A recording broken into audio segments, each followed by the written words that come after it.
ابتدا ہے رب جلیل کے بابرکت نام سے جو دلوں کے بھید خوب جانتا ہے۔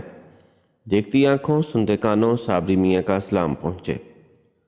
ناظرین محترم، تاریخ میں ایک ایسا بادشاہ بھی گزرا ہے جس نے زمین پر جنت تعمیر کی، لیکن اسے یہ دیکھنا بھی نصیب نہ ہو سکی۔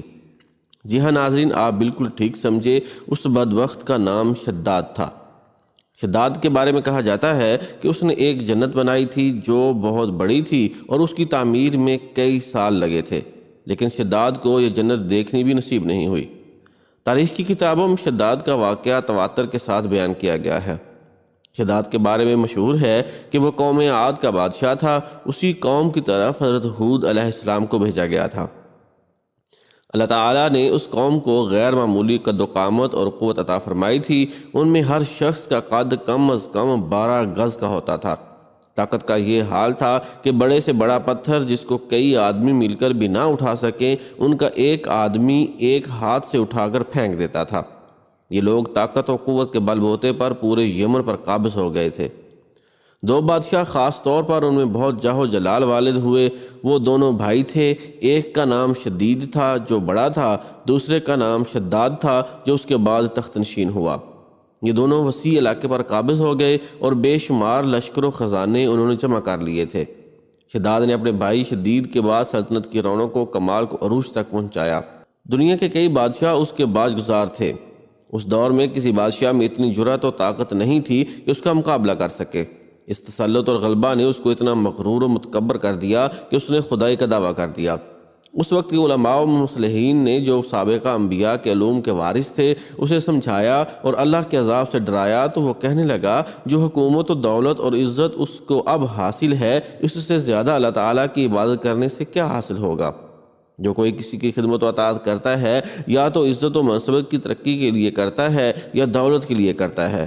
مجھے تو یہ سب کچھ حاصل ہے، مجھے کیا ضرورت ہے کہ میں کسی کی عبادت کروں؟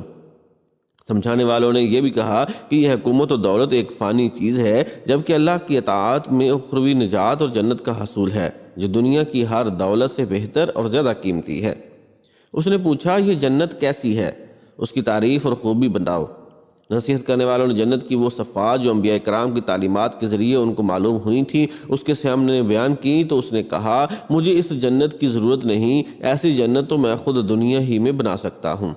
اس دن سے شداد کی مسلسل یہ کوشش رہی کہ وہ ایک ایسا شہر تعمیر کرائے جو ہر لحاظ سے جنت جیسا ہو۔ اس نے اپنے بھانجے خداق کو جو ایران کا حاکم تھا کہلا بھیجا کہ جتنا سونا چاندی تمہارے پاس جمع ہے وہ فوراً میرے پاس بھیج دو۔ دہاق نے ایسا ہی کیا۔ شداد نے پورے ملک میں اپنے کارندے روانہ کیے جو بہت بڑی مقدار میں سونا چاندی جمع کر کے لائے۔ شداد نے جنت بنانے کے لیے ملک شام میں ایک صحت افزا مقام کا انتخاب کیا اور ماہر معماروں کے ذریعے وہاں ایک مضبوط اور مستحکم فصیل تعمیر کرائی، جس کے اندر سونے اور چاندی کا محل تعمیر کروایا اور اس کی دیواروں کو قیمتی جواہر سے سجایا۔ اس نے شہر کے وسط میں ایک ایسی نہر بنوائی جس کے پانی میں سنگریزوں کی بجائے ہیرے جواہرات بہتے تھے۔ سونے کے ایسے درخت لگوائے جن کے خوشوں میں مشک و عنبر بھرا تھا۔ جب ہوا چلتی تو مشک و عنبر کی خوشبو پورے شہر میں پھیل جاتی۔ بیان کیا جاتا ہے کہ شداد نے محل کے چاروں طرف سونے کی اینٹوں سے 12,000 کمرے تعمیر کروائے اور ہر کمرے کو یاقوت اور ہیرے جواہرات سے مزین کیا اور اطراف و جوانب سے خوبصورت اور جوان عورتوں کو وہاں لایا گیا۔ یہ عظیم الشان جنت نما شہر 300 یا 500 سال میں مکمل ہوا۔ کہا جاتا ہے کہ شداد کی عمر 900 برس تھی۔ جنت مکمل ہونے کے بعد شداد کو اس کی تکمیل کی اطلاع دی گئی۔ اطلاع ملتے ہی شداد بہت بڑا لشکر لے کر اپنی جنت کی جانب روانہ ہو گیا۔